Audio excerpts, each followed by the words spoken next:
The following is a presentation based on the research conducted given Leslie Barclay's reports concerning the lack of engagement when contacting Nanaimo City Council.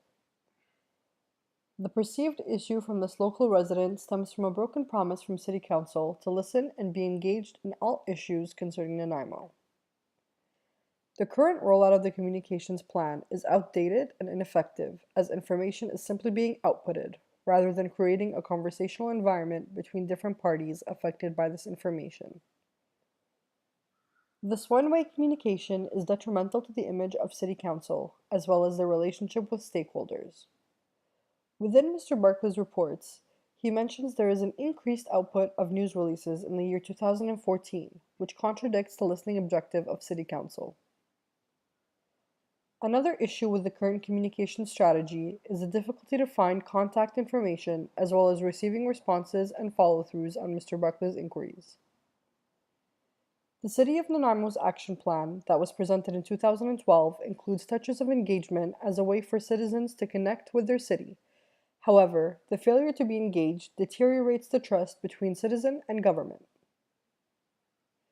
The engagement planning process, as outlined by the city, is comprehensive. However, it misses the mark on action, follow-up, and correcting the issues that they have also identified. Mr. Barclay's proposal outlines a committee dedicated to engagement specifically that includes 8 to 10 community members, with one council member present and rotated on an annual basis. The ultimate goal of this committee is to provide an annual report to City Council. The current communications issues do not only affect citizens, but other parties as well.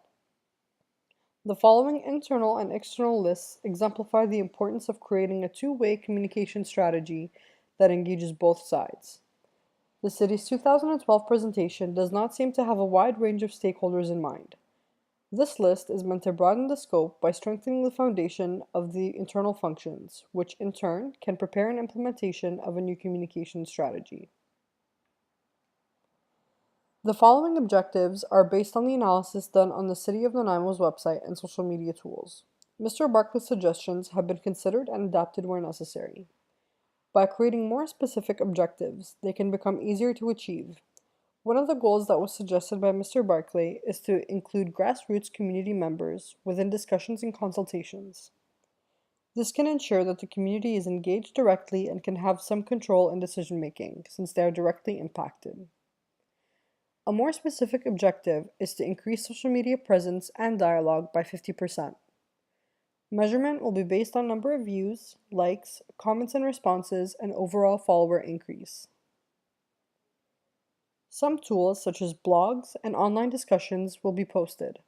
However, more direct engagement tools, such as Google Meetings, allows for a more interactive and face-to-face, via web, interactions to take place with different City Council representatives. This will help increase transparency and build trust between citizens and their City Council. Moving forward, we can identify different ways to implement an engagement strategy by considering the factors previously mentioned. Providing citizens with more time to think about the issues before council meetings will be crucial, since it will ease post-meeting questions and engage in direct communication. Surveys assessing the newly implemented process will be beneficial in order to gauge the strengths and weaknesses of this new plan. Investigating the addition of a public representative could ensure for more accountability during meetings and policy-making decisions. Finally, an annual report discussing the findings of this new plan, as well as its efficacy, can aid in becoming proactive for upcoming years. Some barriers that can become a challenge in engaging the community are present and should be identified. For instance, the way the community is divided, whether it's age, gender, involvement in government, and the way they consume information, can cause a challenge when trying to cater to different social representations. If we are trying to engage the majority of the community, we must study the number of people that are actually being engaged. Another barrier to consider is the hard-to-reach groups such as youth and seniors. The youth may not find it attractive to participate in government, and the seniors may not have internet accessibility. These issues must be considered because policy decisions have an effect on these groups, and failure to inform and engage them will result in more mistrust.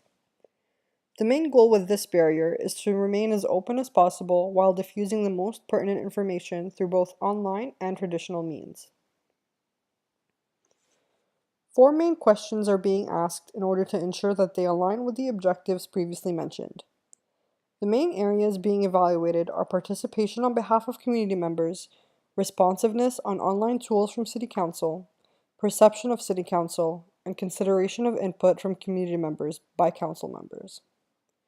One of the indicators being used to measure perception of City Hall is an environmental scan. Finding any news articles and social media posts related to the engagement process for the City of Nanaimo will provide an outlook of the conversation related to any changes regarding perception.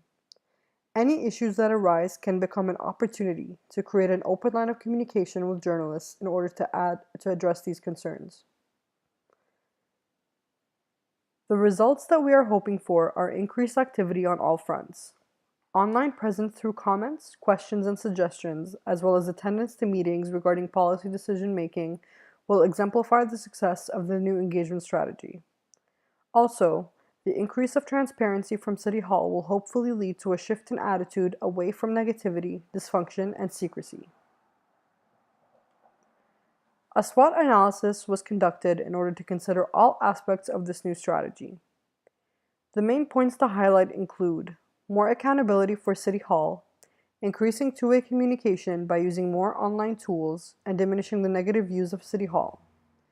One of the main threats to consider is lack of follow-through with the implementation of the strategy by internal City Hall staff.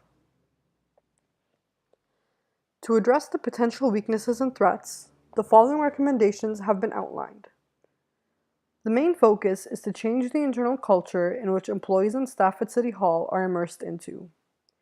By reinforcing a positive outlook on engagement and its benefits, it is possible to get many of the stakeholders involved content with this rollout.